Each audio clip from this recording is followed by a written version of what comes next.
Boa noite a todos. Boa noite. Boa noite. Vamos ficar em pé, por favor. Eu sei que vocês estavam em pé, agora se assentaram. E esse é um ambiente, o ambiente da família. Nós somos uma família espiritual e nós sentimos saudade dos irmãos durante a semana. Por isso que nós queremos te pedir um favor para sair do seu lugar. Cumprimentar umas 26 pessoas.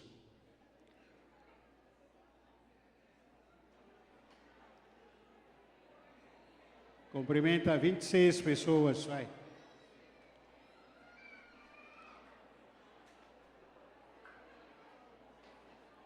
Irmão Ángel, cadê Ángel? Eu vi aí.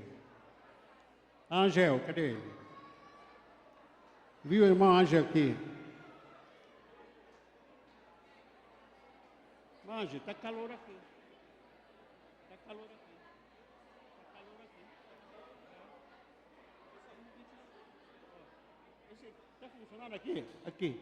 Esse. Está funcionando? Está ligado? E aquele lá? Cuidado aí para não cair. E aquele lá está funcionando? Está desligado lá. Tem algum problema?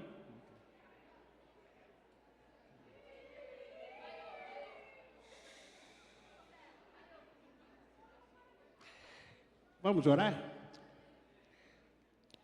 Obrigado, Santo Espírito, nessa noite te agradecemos. Nós não nos cansaremos de ser gratos diante do Senhor, principalmente todas as vezes que o Senhor nos trazer nesse lugar. Nós queremos te agradecer. Muito obrigado, Senhor, por nos guardar toda essa semana. Obrigado por nos guardar esse dia também. Obrigado, Senhor Deus, por tudo o que o Senhor Deus é. Tu és um Deus poderoso, um Deus glorioso, Deus maravilhoso, Deus que se faz presente entre nós. Bendito seja o teu nome, pois tu és um Deus santo, santo, santo. Tu és o Senhor dos exércitos, imutável, glorioso. Nós te agradecemos nesse momento, mais uma vez, em nome de Jesus. Amém. Abra sua Bíblia, por gentileza, em Hebreus, capítulo 12, versículo 28 a 29. Hebreus, capítulo 12, versículo 28 a 29. Hebreus.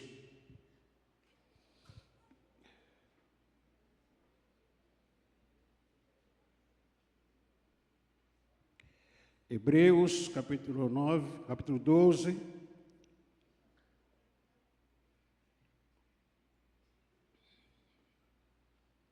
Versículos 28 a 29. Ele diz: por isso, recebendo nós um reino inabalável, retenhamos a graça pela qual sirvamos a Deus de modo agradável, com reverência e santo temor, porque o nosso Deus é fogo consumidor. Amém? Posso sentar, obrigado.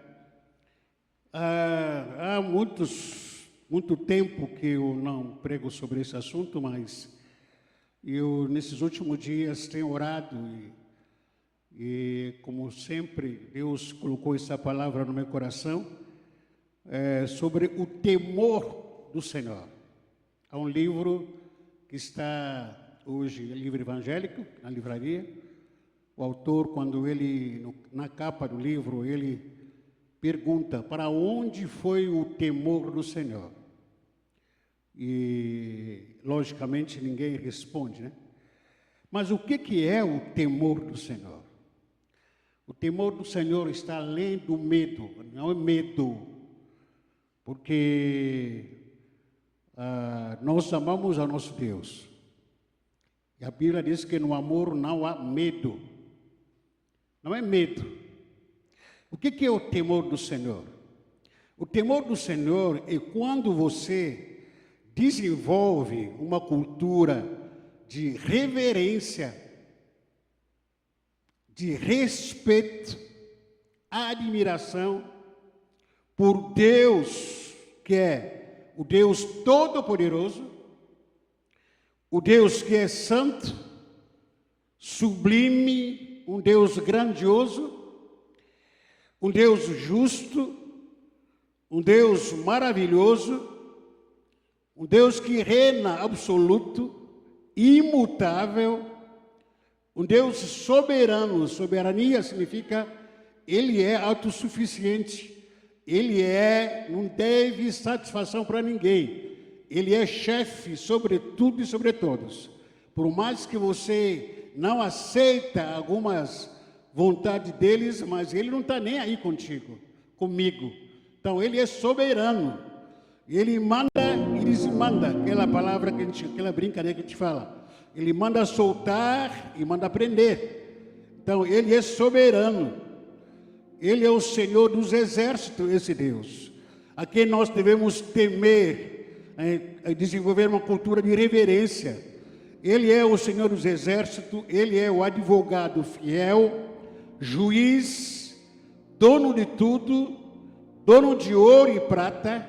Ele é a fonte de vida, Ele dá a vida, também Ele tira a vida quando quer, Ele também mata, e Ele castiga, Ele disciplina sim, Ele faz chover sim, Ele acalma a tempestade também, Ele salva, Ele liberta, Ele cura, Ele tudo vê, tudo sabe. Ele vê o escondido e o oculto. Alguns pensamentos, antes que você comece a falar, Deus já sabe o que você está querendo falar. Ele conhece os nossos pensamentos. De Gênesis até Apocalipse, homens e mulheres que viram a sua glória, se curvaram e se prostraram diante dele, em temor, por causa do temor que eles tinham no coração deles.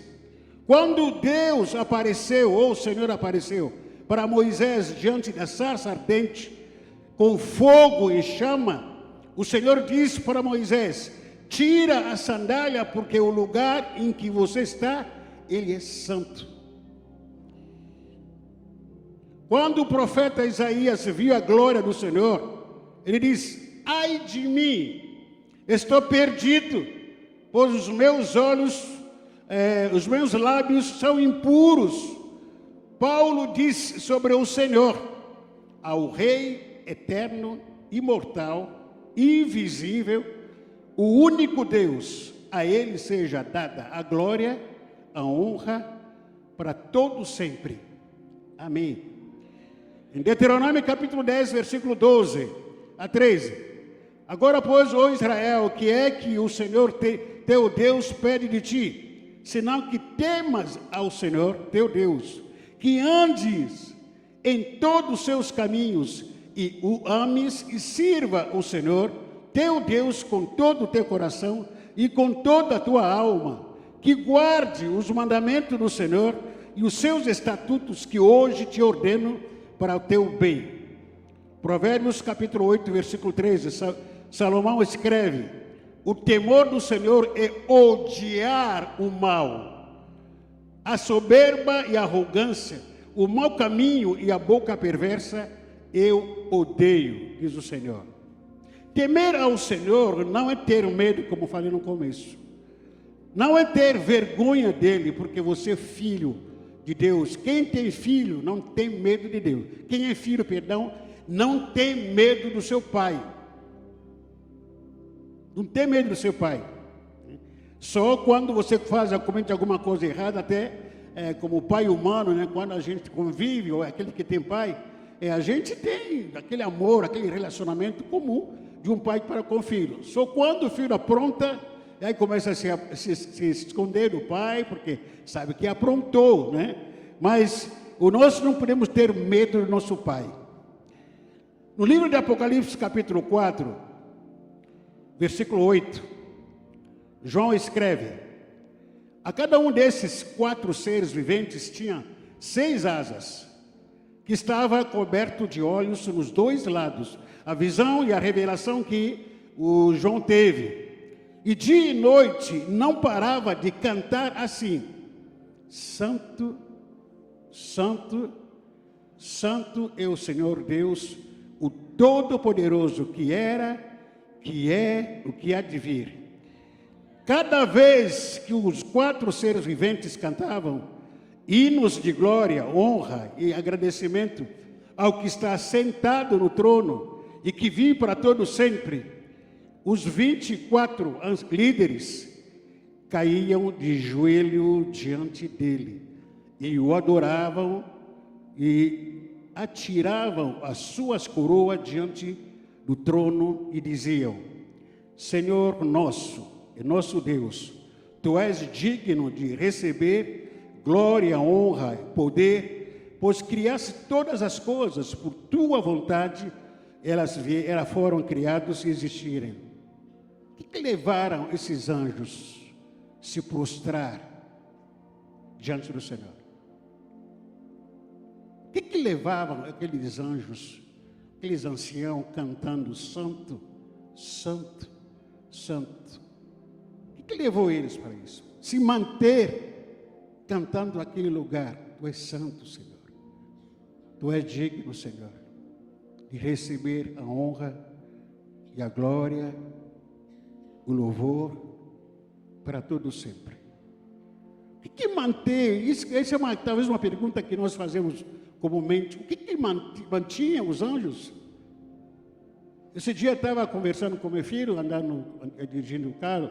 Eu gosto de ouvir muito som, louvor no carro. Meu filho me corrigiu e falou que: pai, você não está cansado de ficar escutando esses louvores? Falei que são louvores para Deus, não cansa. Não cansa. Os anjos lá no trono do Senhor estão cantando até hoje. Não sei quantos séculos que estão cantando. Estão cantando. Nós aqui, se nossos irmãos de louvor cantaram uma música que a gente cantou na quinta-feira, falei que isso já sei, estou cansado. Se os irmãos repetirem alguma música, falei que isso aqui estou enjoado. Irmãos, o louvor não é para você, é para Deus. O louvor não é para mim. A nossa devoção é para o Senhor. A adoração não é para mim. Se fosse para mim, estaria enjoado. Tá, de novo esse cântico. Muda esse. Mas não é para mim. E aquele que está sentado no trono, que é sublime, no dia que ele dizia, que ela falava o seguinte: não canta mais para mim. Não canta mais santo, santo para mim. Então se joga esse louvor. Então, a igreja tem que parar. Até os anjos lá no céu tem que parar. Mas já que o louvor não é para mim, canta. Canta, é para Deus, não é para mim. Ainda em Apocalipse capítulo 5, Apocalipse também, uma revelação que João teve, onde ele viu, no versículo 7, ele teve uma visão: o cordeiro foi e pregou o livro da mão direita daquele que estava sentado no trono, e quando ele viu, ele fez isso, os 4 seres viventes e quatro líderes caíram de joelho diante dele. Cada um tinha nas mãos uma harpa e algumas taças de ouro cheios de incenso, que são as orações do povo de Deus. E eles cantavam esta canção: tu és digno de receber o livro, de quebrar os selos, pois foste morto na cruz. Por meio da tua morte compraste para Deus pessoas de todas as tribos, línguas, nações e raças.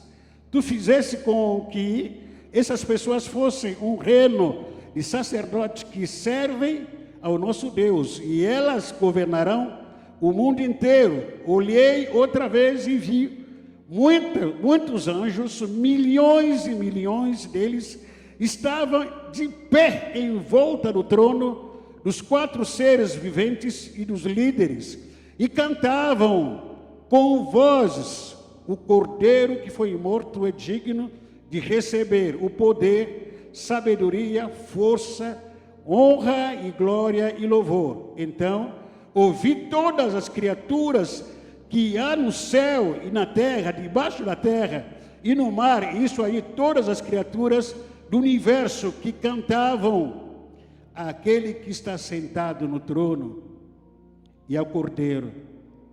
Pertence ao Senhor honra, glória e o poder para todos sempre.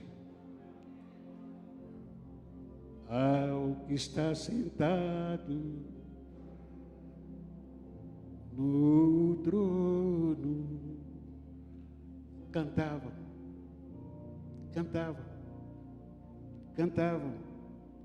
Quatro seres respondiam amém, e os líderes caíram de joelho e adoravam. A gente vê essas menções todas aí sobre o que é o temor do Senhor, o exemplo dos anjos, o exemplo dos reis que estão no trono junto com o Senhor. Mas como é que a gente pode adorar um Senhor que visualmente que a gente pensa, pô, será que Ele está aqui? A gente está aqui comigo? Tá. Ele está. Ele está, porque hoje o Senhor resolveu habitar entre nós. Ele é o Emanuel, Deus conosco. Ele é Emanuel, Deus comigo, Deus com você. João capítulo 14, versículo 16. João capítulo 14, versículo 16 diz: eu rogarei ao Pai, Ele vos dará outro Consolador, para que fique para sempre com vocês, comigo. E o Espírito da verdade, o qual o mundo não pode receber, porque não o vê nem o conhece, mas vós o conheceis, pois Ele habita com... Uma está dormindo? Não tomou café não? Não? Então não vou tomar mesmo. Espírito da verdade que habita conosco e estará em nós. Repita comigo, o Espírito da verdade. Quando eu entreguei a minha vida para Jesus, Ele começou a habitar em mim. Ele anda ao meu lado. Irmão, isso não é uma brincadeira, essa é a verdade que a Bíblia que a gente vive. Quando você entregou a sua vida para Jesus, quando você se converteu, o Espírito Santo, Ele começou a habitar em você e andar ao seu lado 24 horas, todo dia da sua vida. E aí você muitas vezes se pergunta, mas eu estou sozinho, não estou sozinho de coisa nenhuma. É que você não está obedecendo a palavra do Senhor. Você não quer andar com Ele, mas Ele está com você. Já pensou? O amigo seu, né? Hoje, os relacionamentos de rede social está equivalendo mais do que qualquer coisa. Mas já imaginou? Você está casado, você que tem um amigo mais próximo, fica andando com ele, e tu não fala com ele. Esse é o Espírito Santo, que é o seu amigo, que é meu amigo, que anda contigo, ao seu lado, acima de tudo. Ele habita em você. Ele habita dentro da sua vida. Ainda Jesus dizendo no capítulo 14 de João, versículo 23. Jesus respondeu: se alguém me ama ou me amar, obedecerá a minha palavra, e meu Pai o amará. E viveremos a Ele e faremos dele morada. Que palavra! O Pai, o Filho, o Espírito Santo. Fazer uma morada onde? Fazer morada onde? Fala para você, irmão. Pai, Filho e Espírito Santo estão habitando em você. Olha que tamanho de responsabilidade, né? Fica falando, é a Bíblia que está dizendo. Pai, Filho, Espírito Santo, fazendo morada em mim. Por isso que a partir de então, eu não sou mais uma barraca. Sou o templo do Espírito Santo. Sou o templo. Porque o Pai habita em mim, o Filho habita em mim, e o Espírito Santo habita em mim. Temer ao Senhor é ter a devida reverência e desenvolver uma vida condizente com aquele que habita em você. Temer a Deus é você precisa desenvolver uma vida, uma cultura de vida, com comportamento, com hábitos condizente com aquele que habita em você. Sabendo quem habita em mim, eu preciso ter comportamento condizente com quem habita dentro de mim. Sabendo quem habita em mim, o Espírito Santo, o próprio Jesus habita em mim, o Pai habita em mim, meu Deus.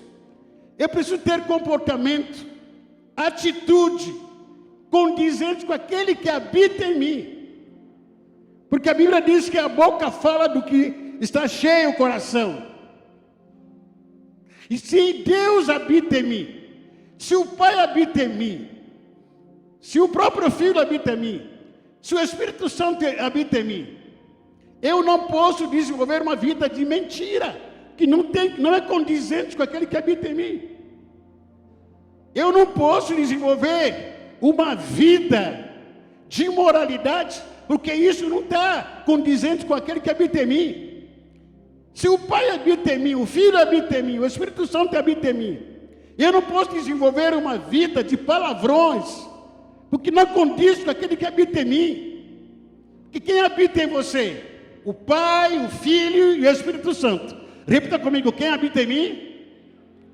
Pai, Filho, Espírito Santo. A partir desse momento que a sua vida tem que andar alinhado com aquele que habita dentro de você. Não tem o que fazer, não tem muita coisa para você tentar questionar. Se você realmente tem o seu coração entregue a Deus, e Ele habita dentro de você, querido, você deve desenvolver uma vida condizente com aquele que habita em você. A minha vida não tem mais essa questão de guardar rancor, ira. Eu posso me irar, mas eu não posso demorar muito tempo. Eu preciso, demonstrar o dia a dia, na minha família, entre os meus irmãos, entre a igreja, no meu trabalho. Eu preciso demonstrar para ele quem habita em mim. Quem é? A árvore boa só pode dar frutos. Frutos? Por quê? Por causa de quem habita em mim. Uma pessoa boa só pode desenvolver frutos bons. Por quê? Você me pergunta, por causa de quem habita em mim. Eu dou frutos bons. Agora, uma uma árvore ruim, só pode dar frutos ruins. Por quê? Por causa de quem habita nele ou nela. Então você, como uma pessoa que recebeu Jesus na sua vida, você começa a viver uma vida que não condizem com a verdade. Então se pergunta, quem mora em você? Quem está morando dentro dessa casca, desse esqueleto? Você olha para o seu marido, olha para o irmão, olha por pessoas que não se aceitam, ou não demonstra ela não demonstra irmandade entre nós, não demonstra unidade entre nós, não quer conviver entre nós, não quer aceitar a exortação, não quer aceitar a palavra, não é opinião do pastor, não quer aceitar a palavra lida, a palavra pregada. Aí você se pergunta, quem habita nessa pessoa? A razão pelo qual eu tenho uma tese minha, que muitas pessoas que se dizem evangélicos não são evangélicos. Ou melhor, ainda não aceitaram a Jesus Cristo. Não se converteram ainda. Com certeza absoluta, muitas pessoas que frequentam a igreja evangélica aqui não são convertidas. Não são convertidas. Porque uma pessoa convertida, onde o Pai, o Filho, mora, habita dentro dela, irmão, ela vive uma vida que condiz com a santidade, porque Deus é santo. Ela vive uma vida que condiz com temor, com obediência, com reverência, com amor incondicional, com alegria. tenta conviver com todo mundo em paz. No meio de ou da igreja, onde tem pessoas que temem ao Senhor, não pode haver guerras. Por quê?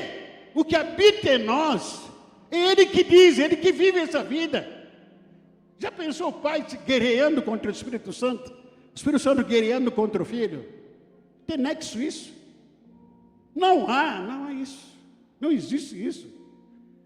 Não pode existir. Uma árvore boa só pode dar frutos bons. E a árvore ruim só pode dar frutos ruins. Você olha, esse cara vive pisando na bola, por quê? O que está acontecendo? Já entendi. Isso é fruto de quem habita dentro dela. Já eu entendi o fruto de quem está habitando nela. Não estou dizendo que é uma pessoa que se entregou a sua vida para Jesus, onde o Espírito Santo mora, onde o Espírito Santo habita, que ela não pode errar, não pode pecar. Pode errar, pode pecar. Ela não pode permanecer errando, permanecer pecado. Não pode. Pecou, confessa, se arrependa. Sim, esse é o princípio da vida cristã. Pecou, errou, reconhece. Eu vou confessar meu pecado, me arrependi. Vamos embora, vida que segue. Mas uma pessoa que canta, que diz, não, eu tenho Jesus como meu Salvador, mas peca, xinga, vai assistindo coisas imorais. Não. Aquele que habita em você não tem nada a ver com as práticas que você está fazendo. Alguma coisa está errada nisso aí. Quando Josué, levando o povo de Israel para a terra prometida, chegou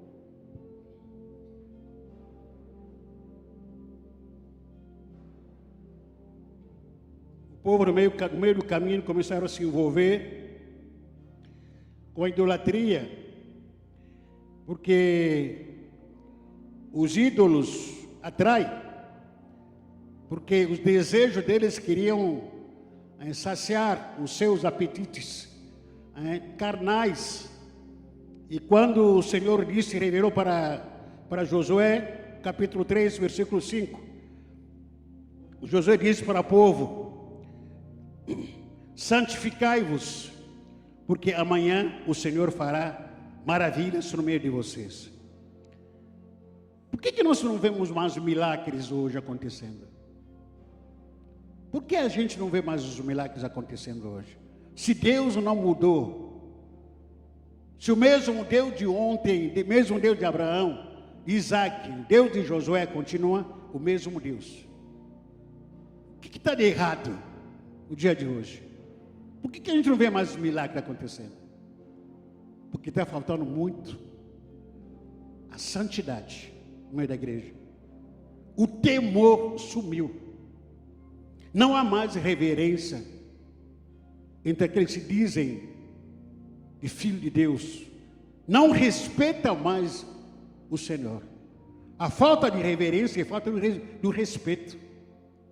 Não se reverencia mais a Deus.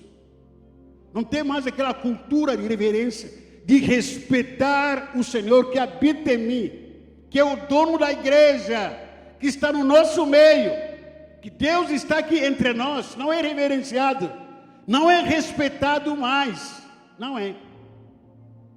Mas qual é o perigo de perder o temor do Senhor? Qual é o perigo? Existem várias sugestões como perigos de perdermos o temor do Senhor. Em primeiro lugar, o perigo que a gente tem ou passa de perder o temor do Senhor é se acostumar sem reconhecer que preciso do temor do Senhor. Me acostumar com a minha vida. Não preciso mais de nada. Do jeito que está ótimo. Está legal. Não preciso mais de nada. Vou precisar mudar o quê? Buscar o quê? Então eu estou me acostumando com a vida que eu vivo. Não preciso mais de mudar nada ou acrescentar nada. A frase de um colega que pastor que estava sendo entrevistado me machucou muito. Quando perguntaram para um colega nosso, por que hoje não temos mais avivamento? O colega, com muita sabedoria, ele disse, é porque nós nos acostumamos a viver sem ele. Isso foi um tapa na minha cara. Se eu perguntar, vontade de chorar na hora que eu ouvi isso, aqui, meu Deus do céu. Estamos acostumados a viver uma vida cristã sem avivamento. Vou na igreja, quando termina, vou passear por aí, vou viver a minha vida, o meu jeito. Não preciso mais de nada, não preciso buscar mais, não preciso orar mais, não preciso acrescentar mais nada na minha vida. Me acostumei do jeito que está. Isso que nos leva ao perigo de perder o temor do Senhor. Quando a gente se acostuma com aquilo que nós não deveríamos nos acostumar. Segundo lugar, quando achar normal uma vida sem Deus, normal viver uma vida mundana. É normal tudo isso. Qual é o perigo que a gente tem de perder o temor do Senhor? É tudo normal. Para que o temor do Senhor? Para que tem que respeitar ao Senhor? Pessoas que chamam de Deus, do Senhor, aquele cara, que Deus é um cara, aquele cara que mora lá em cima, parece que é um vizinho, parece que é um garoto, parece que é uma pessoa comum, um ser humano, chamando ele de cara. Pessoas que perderam o temor do Senhor, que usam o nome do Senhor, o nome de Deus em vão. Deus me falou. Onde que você vive? Mal você tem comunhão com Ele, mal você ora, mal você lê a palavra, mal você tem intimidade com Ele. Deus falou comigo. Só fala com você, não fala mais com outras pessoas. Deus me falou, porque eu tenho particularidade com Ele. Tá. Até pessoas que andam de intimidade com Ele, com Ele, nem sempre fala, que não tem obrigação de falar. Deus não é papagaio, fica falando o tempo todo. Fica usando o nome de Deus em vão. É falta de temor. A pessoa vai casar com um incrédulo dizendo, Deus me deu. Vai encontrar uma bolsa nos irmãos aqui na igreja, um relógio, um celular aqui, vai buscar, acho que é de Deus. Está maluco? O celular, bem que não é seu, usando o nome de Deus. Vai fazer besteira por aí, é de Deus. Isso aí é falta de temor de Deus, falta de reverência do Senhor. E Ele mesmo condena isso na palavra. Ele diz, maldito, ai de quem usar o meu nome em vão. A cultura judaica não chama Deus de Deus, chama Ele de Senhor. Não qualquer pessoa aqui vai poder chamar Deus de Deus. Sou o Senhor, Yahvé. Não é qualquer pessoa que chama. Existe muita reverência entre judeus de pronunciar o nome de Deus. Nós não. Cheguei atrasado porque Deus falou comigo. Vai namorar com uma pessoa incrédula, porque Deus me falou. Até mesmo um namoro impuro, dizendo que Deus me mostrou, Deus me revelou, Deus deu para mim. Se Deus revela para você que é ovelha, e Deus não revela com o pastor que Ele colocou sobre você, então alguma coisa está errada. Se o pastor não está recebendo revelação, é só você que está recebendo revelação, defendendo os seus anseios, os seus caprichos, alguma coisa está errada, porque o pastor não está enxergando nada do que você está vendo. Em terceiro lugar, qual é o perigo de perder o temor do Senhor? É normal mentir, mesmo tendo Deus no coração? É normal ter uma vida sem oração? É normal não vir para o culto. É normal ficar sem jejum. É normal não ganhar vida para Jesus. Em quarto lugar, é normal falar o nome de Deus em vão, já falei sobre isso. Em quinto lugar, é normal falar mal dos outros. Os irmãos estão entendendo o que eu estou falando? Você tem certeza que o Pai, Filho e o Espírito Santo habitam em você? Tem certeza disso, sim ou não? Levanta a sua mão. Você tem certeza que o Pai, Filho e o Espírito Santo habitam em mim? Mas que espírito é esse aqui de fofoca? O Pai, Filho e o Espírito Santo fazem fofoca? Está alguma coisa errada, tá? Falta de temor de Deus no nosso meio. Não consegue respeitar o Deus que habita em você. Espírito de mentira, de fofoca, calúnia. A pessoa fica fofocando sem temor. Falando mal de todo mundo, falando mal do líder, do pastor. Falando mal, falta de temor de Deus. Miriam foi criticar Moisés, porque ela achava que ela tinha razão de tudo. Foi acusar Moisés diante do Senhor. Como é que ela ficou? Como é que ela ficou? Falta de temor de Deus causa lepra. A pessoa leprosa se afasta do convívio com a comunidade.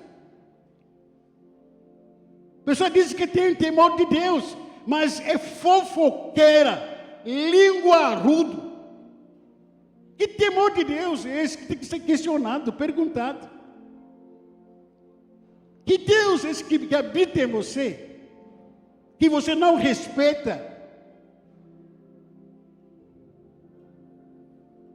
Normal falar mal dos outros, criticar, falar mal, murmurar contra as autoridades espirituais. Normal murmurar, reclamar de pastores, não sei o que tempo está demorando, não sei ficar reclamando, é falta de temor de Deus. Atitudes que indicam a falta de temor de Deus. Primeiro, antes de falar das atitudes, Eclesiastes capítulo 5, versículo 1. Eclesiastes capítulo 5, versículo 1. Guarda o teu pé quando entrares na casa de Deus. Colocaram aqui, é isso? Eclesiastes capítulo 5, versículo 1. Vamos ler todos juntos. Vamos lá, 1, 2, 3.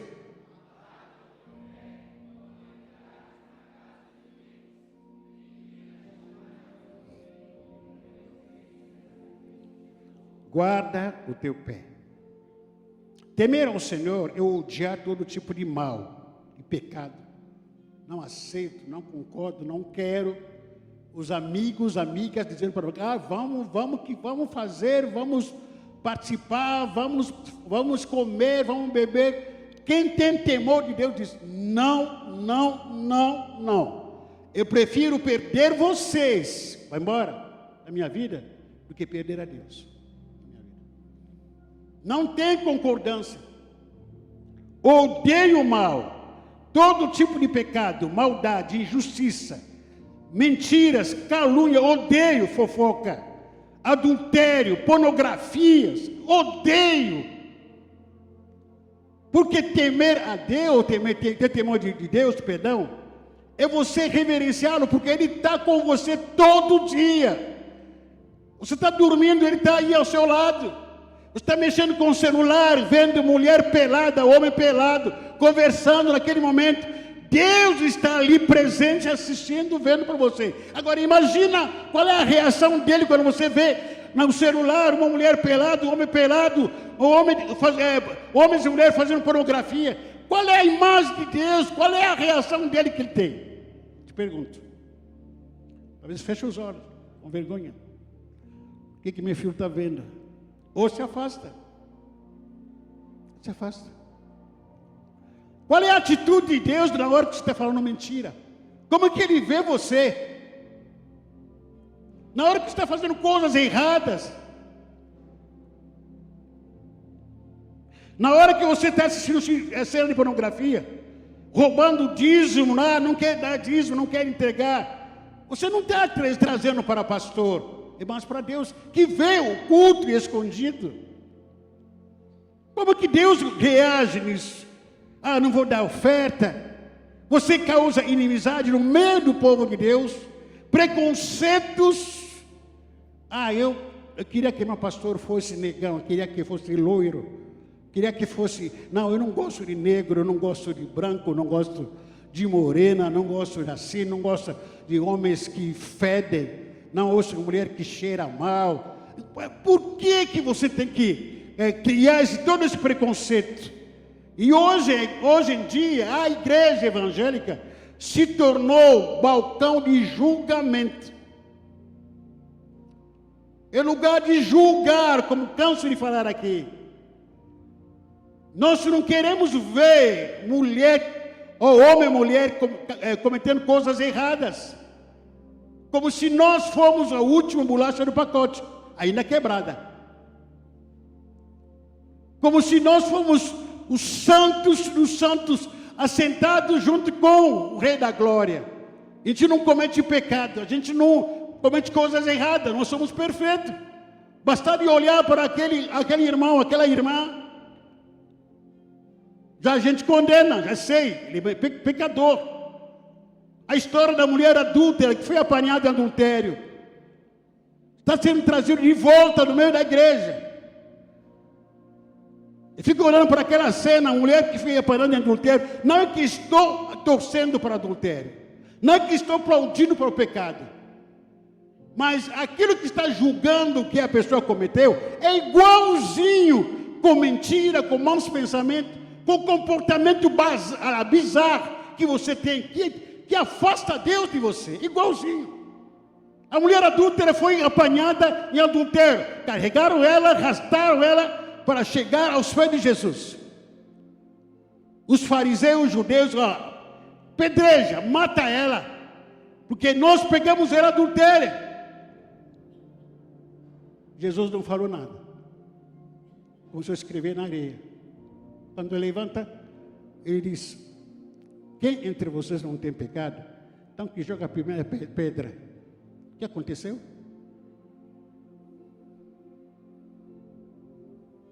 Começaram a se afastar. E aquele afastamento, o que era?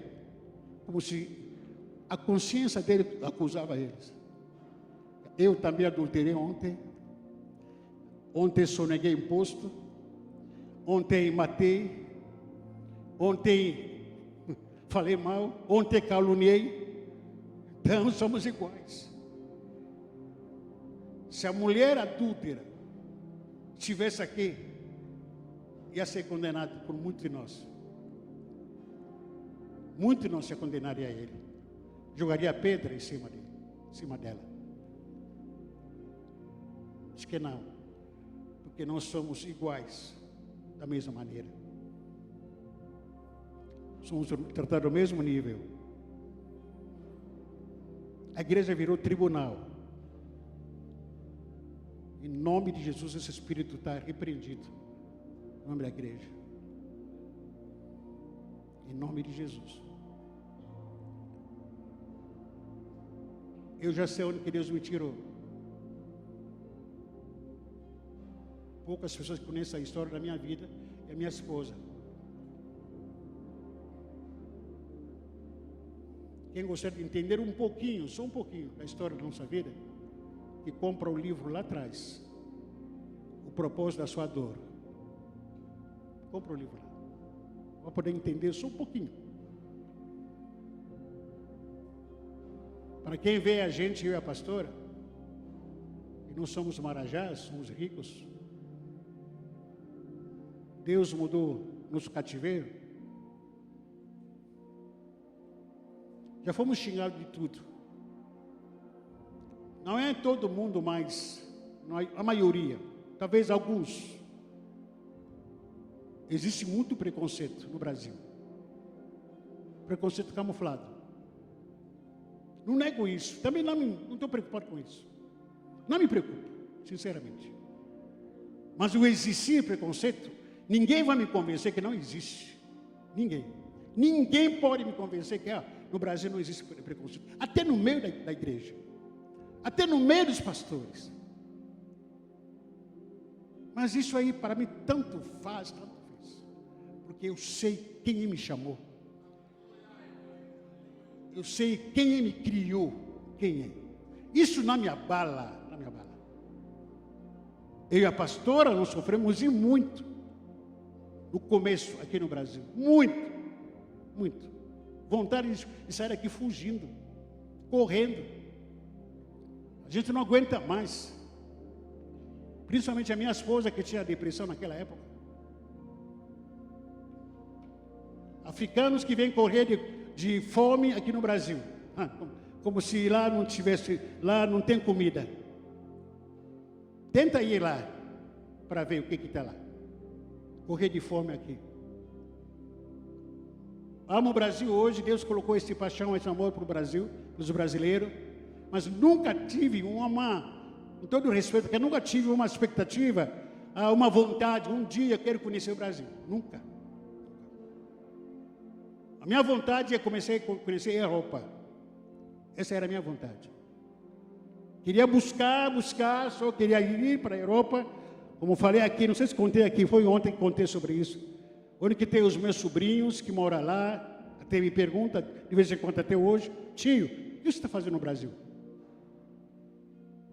O que você está fazendo lá no Brasil? Eu não converso muito com eles. Mas eu não estou aqui por causa de receber aplausos dos homens. Não. Não estou preocupado em receber elogios dos homens, aplausos. Não, não gosto.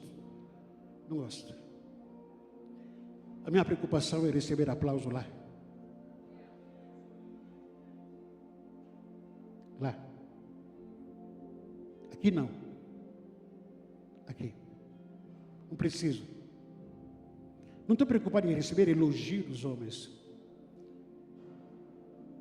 Estou preocupado em receber elogios lá. Naquele dia. Seja bem-vindo, meu filho. Essa é a minha preocupação. Essa é a minha meta.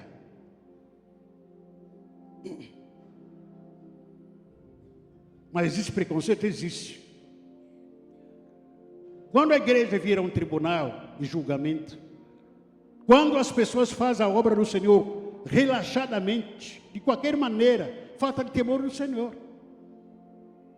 Querem ensaiar de qualquer maneira, qualquer momento, falta de temor do Senhor. Eu vou chegar ali, eu vou me escalar, se não estou escalado, também não estou nem aí, fica falando mal do líder. Não obedece o irmão Nenê, não obedece o irmão Renan, que são líderes, não obedece os irmãos que estão na frente, Ana Paula, Concela, outros irmãos aí, que estão na frente da obra, né? Não obedece ninguém. Vou fazer de qualquer maneira, porque a obra do Senhor não é do homem, está dizendo bem claro, é do Senhor. Maldito aquele que fizer a obra do Senhor relaxadamente. Falta de temor. Vou fazer a célula de qualquer maneira. Falta de temor. Vê se o pastor não está vindo por aí. Vê se o Renan não está chegando. Vê se a Paula não está chegando. Ele chegou, não chegou. Então vamos fazer rápido. Falta de temor. Porque Deus está ali. E quando a pessoa aparece, não aconteceu nada, não aconteceu nada, está tudo bem. Falta de temor. Não adianta temer o homem e não temer a Deus. Não adianta querer reverenciar ao homem e menos a Deus. Não adianta. No meio, cuidado quando você chegar num culto. Se prepare, ou tenha cuidado. Porque muitas vezes, falta de temor nos leva o quê? Na hora do culto, ou na hora da palavra, as pessoas se levantam de qualquer maneira. Vai se levantando. Se levanta, vai no banheiro. Tem gente que se levanta, não vai nem no banheiro. Não sei, vai no banheiro, vai dar uma volta lá. As mulheres fazem reuniões lá, conferência, lá no banheiro. No meio do culto, vai se levantar, volta. No meio do culto, gente fica conversando. No meio do culto, é falta de temor. Gente fica dormindo no meio do culto. No meio do culto, pessoas ficam fazendo barulho, mastigando chiclete. Você podia mastigar chiclete e bala na frente do seu presidente da República, autoridade? Aquilo que você não faria diante de um homem, de uma autoridade humana, como que você tem a ousadia de fazer diante do Supremo, o Rei dos Reis, o Senhor dos Senhores, o Santo de Israel? Como? Aquilo que você não consegue fazer na frente do seu pai, mas diante de Deus está fazendo. Aquilo que você não consegue fazer na frente do pastor, mas diante do Supremo Rei, você está fazendo. Aquilo que você não consegue falar na frente da autoridade, que você reverencia, que é humano, mas como você tem a ousadia de falar diante do Senhor? Como isso? É falta de temor. Falta de temor. Pessoas sair antes da bênção sacerdotal. Tem gente que sai, não está nem aí. O culto nem terminou, já começa a cantar, já. Falta de temor isso. Olhando para o relógio, preguiça. Olhando mais no celular do que ouvindo a palavra na hora do culto. Tem gente com os olhos no celular. Irmão, tudo que estou falando aqui, eu queria que você pudesse transferir isso no mundo humano, entre a autoridade humana. Aquilo que você faz no culto aqui, aquilo que você faz na hora da palavra, você faria diante do prefeito, do governador, diante do presidente da República, diante de algum ministro que está conversando contigo?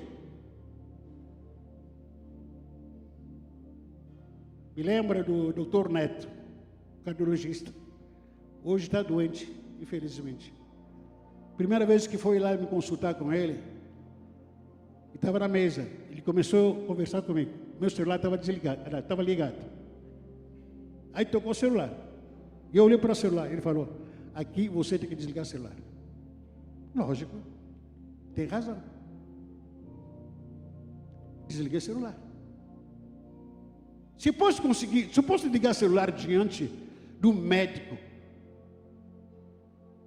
e dei razão para ele, e por que você fica olhando no celular na hora da palavra? As duas umas. Ou o que está sendo pregado não te interessa, o que te interessa é o que está no celular, ou falta de temor de Deus. O que é falso, ou melhor, o que causa falta de temor? O orgulho, a arrogância. Conhece a história de Uzias, em 1 Crônicas, capítulo 26, versículo 1.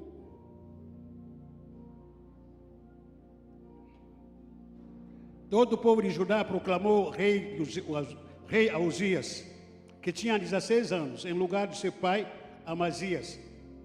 Ele reconquistou Elate para Judá e a reconstruiu depois que o rei havia descansado com seus pais. Uzias tinha 16 anos, quando começou a reinar, e reinou 52 anos em Judá, em Jerusalém. Sua mãe se chamava Jecolias, de Jerusalém. Ele fez o que era correto diante do Senhor, conforme tudo o que seu pai Amazias fizeram. Ele buscou a Deus, enquanto Zacarias, que o instruiu no temor do Senhor, vivia enquanto buscou o Senhor. Deus fez prosperar. Versículo 16, ainda no mesmo capítulo, diz: mas quando se tornou poderoso, seu coração se exaltou, e isso o fez cair, ele pecou contra o Senhor, seu Deus. Uzias. O poder, o orgulho, falta de temor de Deus.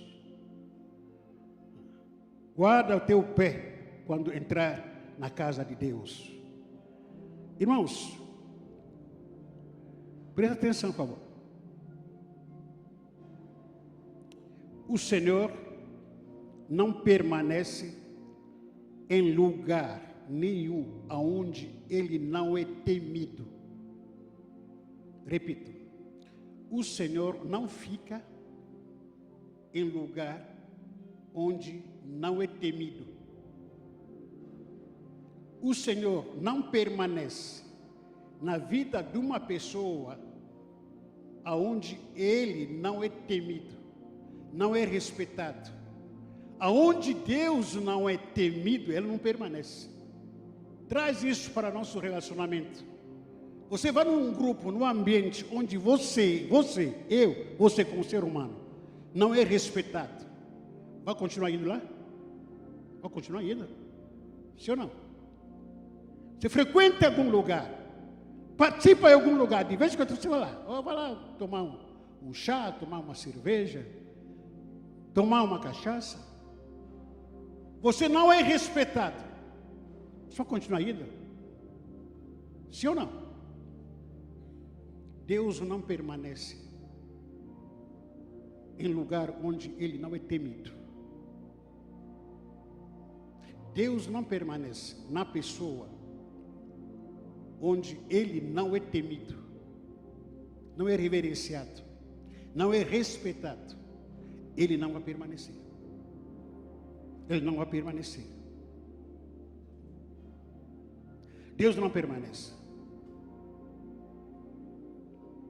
Deus prefere a igreja fechada do que um culto hipócrita.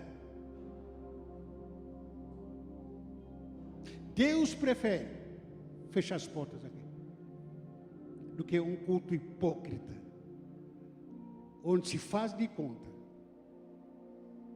Deus não permanece onde Ele não é respeitado, onde Ele não é temido, na pessoa onde Ele não é temido, uma pessoa fofoqueira, mentirosa, caluniador, imoral, uma pessoa que não teme ao Senhor. Deus não permanece. Ele diz: você não está me respeitando, o que tu quer que faça com a sua vida? Não está me respeitando nessa célula, o que tu quer? Quer que eu continue indo para lá? Fazer o quê? Fazer o quê nesse casamento, nessa família? Não me respeitam. O que eu vou fazer? O que vocês querem de mim? O povo de Israel conta essa história em 1 Samuel capítulo 4, versículo 14. Eli, ouvindo os gritos, perguntou. O povo de Israel estava numa guerra. O sacerdote Eli estava baleado, no sentido de que estava mal, já está com a idade avançada. O povo de Israel foi para a guerra. Levaram a aliança, levaram a arca do Senhor. E quando, no meio dessa guerra, Eli, ouvindo os gritos, perguntou: que alvoroço é esse? Então se apressou o homem que trazia a notícia. Vindo, deu as notícias a Eli. Era Eli da idade de 98 anos. Os seus olhos tinham cegado e já não podia ver. Disse o homem a Eli: eu sou o que saí das fileiras e delas fugiu homem mesmo. Perguntou a Eli: que sucedeu, meu filho? Então respondeu o que trazia as novas e disse: Israel fugiu de Deus dos filisteus. Houve grande morticínio entre o povo. E também os teus 2 filhos, Ofni e Efiné, foram mortos. A arca de Deus foi tomada. Ao fazer ele menção da arca de Deus, caiu Eli da cadeira para trás, junto ao portão, e quebrou-se o pescoço e morreu, porque era já homem velho e pesado, e havia ele julgado Israel 40 anos. Então sua nora, a mulher de Finéia, grávida e próximo ao parto, ouvindo essas novas de que a arca de Deus fora tomada e de que seu sogro e o seu marido morreram, encurvou-se e deu à luz, porquanto as dores lhe sobreveram. Ao expirar, disseram as mulheres que assistiam: não tema, pois tivesse um filho. E ela, porém, não respondeu, nem fez caso disso, mas chamou ao menino Icabote, dizendo: foi-se a glória de Israel. Isso ela disse, porque a arca de Deus fora tomada e por causa do seu sogro e do seu marido. E ela falou de novo: foi-se a glória de Israel, pois foi tomada a arca de Deus. Quando a glória de Deus se vai embora, por que a glória de Deus sai do nosso meio? Porque Deus não é temido, não é respeitado, e a glória de Deus foi embora. Os milagres não acontecem mais entre nós, não há mais temor, não há mais santidade. O que se vê mais é calúnia, o que vê mais é prostituição, o que se vê mais é imoralidade, o que se vê mais são cenas de sexo ilícitos, o que se vê mais é xingamento e julgamento, o que se vê mais é críticas, o que se vê mais são fofocas, o que se vê mais são calúnias. Deus aguenta? Não. A glória do Senhor se foi embora. E a gente está fazendo de conta que a gente está cultuando um Deus. Deus não está mais com a gente. Podemos estar fazendo de conta aqui, gritando aqui, berrando, que Deus não está mais conosco. Está vendo um culto hipócrita e fazer de conta. Mas a glória do Senhor já se foi. Já se foi embora. O que fazer? O que fazer? O que eu vou fazer para a gente chamar de novo, de volta, a glória de Deus na nossa vida? O que a gente tem que fazer? Alguém tem uma resposta? O que fazer se a glória de Deus foi embora do nosso meio? Nossa casa, nossa família, a nossa vida. Eu entendo que tem gente que está acostumado sem viver a glória de Deus, a presença de Deus. Não está nem aí. Eu não. Eu não consigo. Sempre oro, falo para Deus: se a tua presença não for comigo, prefiro morrer. Estar vivo para quê? Para que eu servir? Vivo. Se a tua presença não estiver comigo, minha vida não tem sentido. Prefiro deixar de existir. O que vale viver sem Deus? Em prol de quê? O que vale ter uma família sem Deus? Ganhar o quê com isso? É só Deus que faz diferença na minha vida. Sou Ele. Tem gente que escolheu não viver de qualquer maneira. Não tenho nem aí. Tanto fez, tanto faz. Sua escolha, a escolha é sua. Não multiplica, não fica olhando que todo mundo tem que viver do jeito que você vive. Não. Cada um vai pagar lá na frente. Cada um vai pagar pela escolha que fez lá na frente. E fiz a minha escolha. Eu e a minha casa servimos ao Senhor. Eu e a minha casa.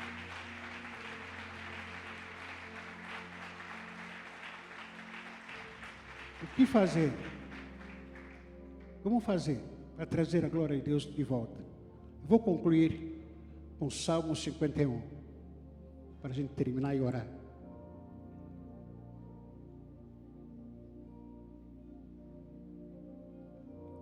Esse salmo de quebrantamento.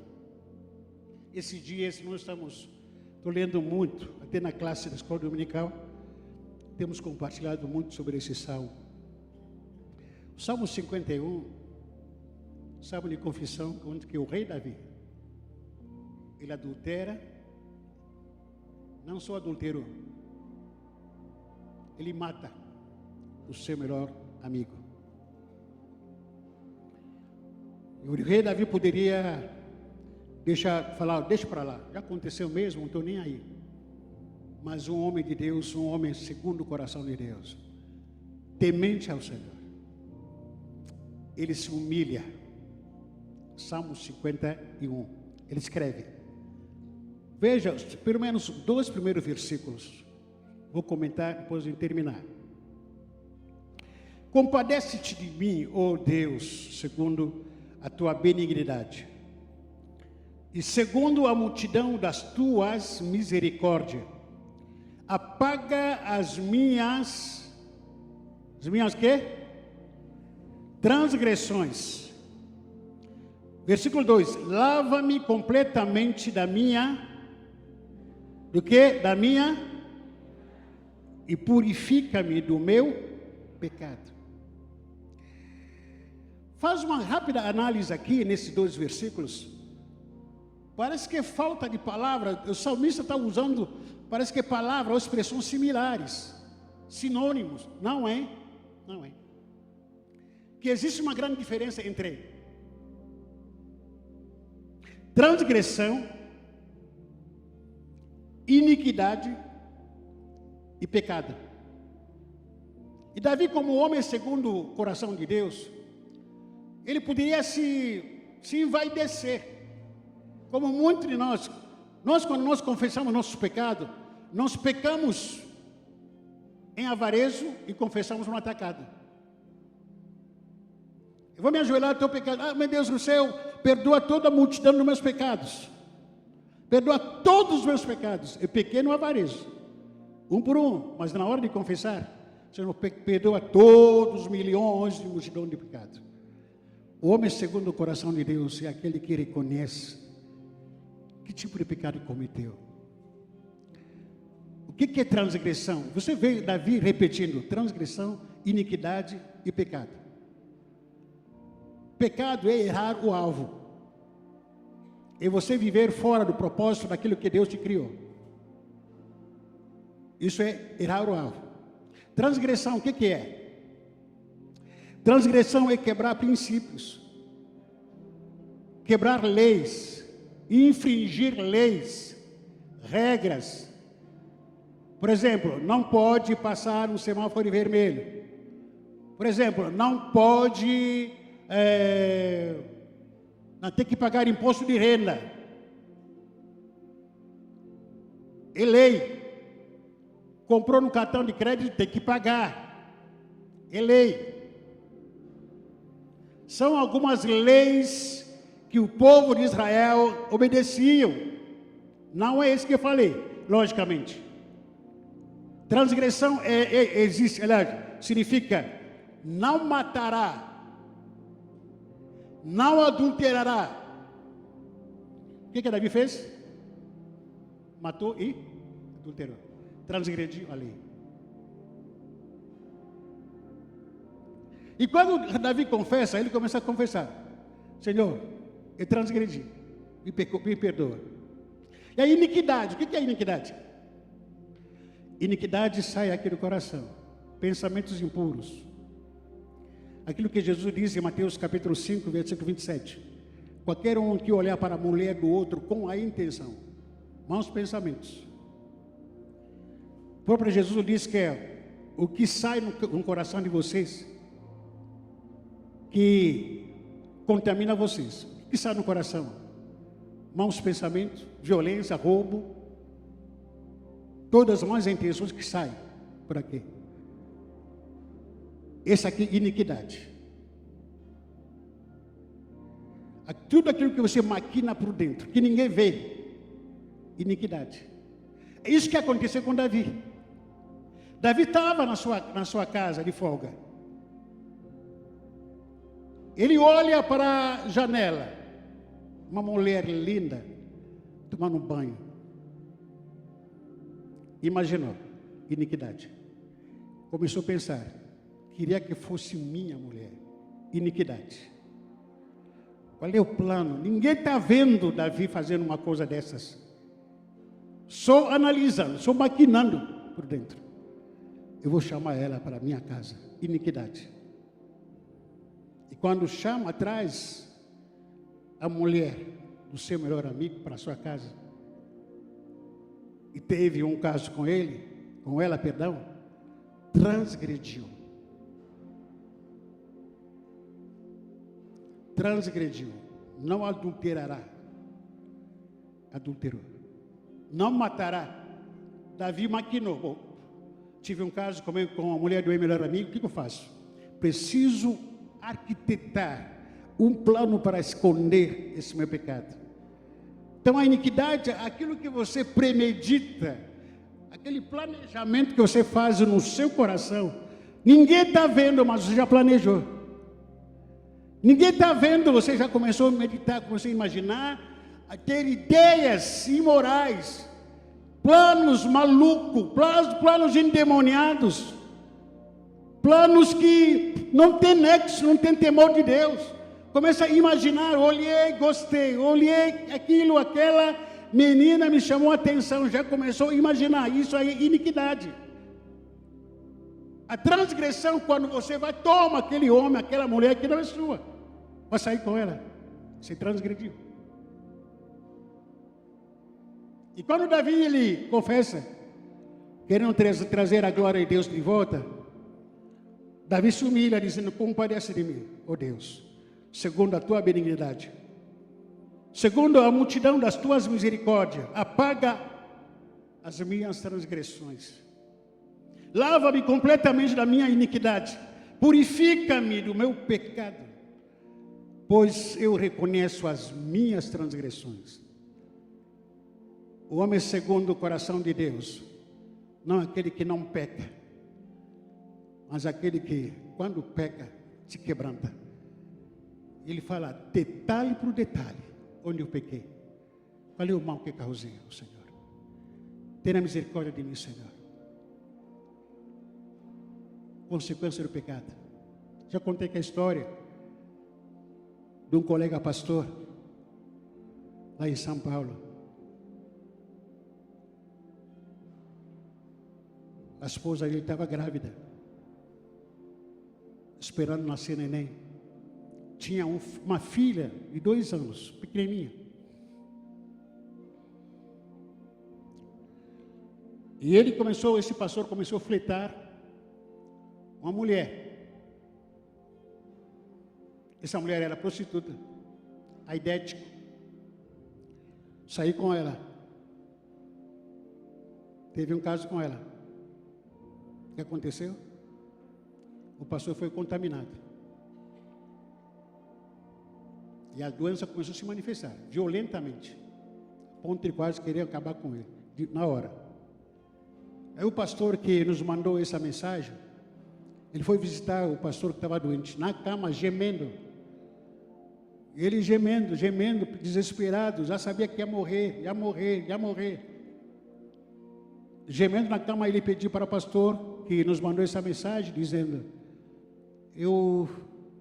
ora por mim, porque eu quero sair daqui, evangelizar na rua. Quero evangelizar. Se contaminou a mulher, aliás, a mulher que esperando um neném, mês ou dia depois, ele veio a óbito, morreu. Por causa do desejo. Olhou iniquidade. Saiu para transgredir. O resultado da consequência, a morte. Todo pecado é gostoso, uma delícia.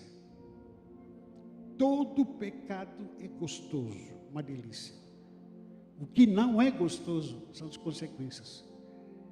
Costumo dizer que se nós experimentássemos primeiro as consequências antes do pecado, ninguém pecaria. Ninguém pecaria. Todo pecado é gostoso. Todo pecado é uma delícia. Todo pecado te chama assim, você é lindo, você é linda. Aí você também, sonso, concorda com isso? Carente. As consequências, a conta vir. E vai vir. E muito caro. Não falha não. Como trazer a glória de Deus de volta? Confissão. Senhor, perdoa as minhas iniquidades. O que eu escondo, que ninguém vê, Senhor, vem perdoar. Perdoa as minhas transgressões, já pratiquei, já fiz, já quebrei cara. Perdoa meu pecado. Vamos colocar em pé. Vamos trazer o temor de volta entre nós. Como trazer o temor de Deus? Quando a glória do Senhor se vai, como trazer o temor do Senhor de volta entre nós? O caminho é quebrantamento. O caminho é dor, de choro e lágrimas. E a glória do Senhor foi embora entre nós. Qual é o sentido da igreja? Que sentido teria ou tem a igreja de ser igreja? Não tem. Não tem nenhum sentido. Não tem nenhum sentido. Igreja ser igreja sem a glória do Senhor. Se nós queremos de glória do Senhor de volta, cada um de nós tem que ter iniciativa, atitude, confissão das transgressões, confissão das iniquidades, sem qualquer terceirização de pecado ou de culpa, que é prática nossa. Que o fulano de tal que peca mais, o fulano de tal que pecou. Isso é uma cultura religiosa, acusadora. Só acusa os outros, enquanto você está no mesmo patamar. Só está cometendo um pecado diferente. Queremos a glória do Senhor de volta entre nós? O caminho é esse. Feche seus olhos. Feche seus olhos. Feche seus olhos.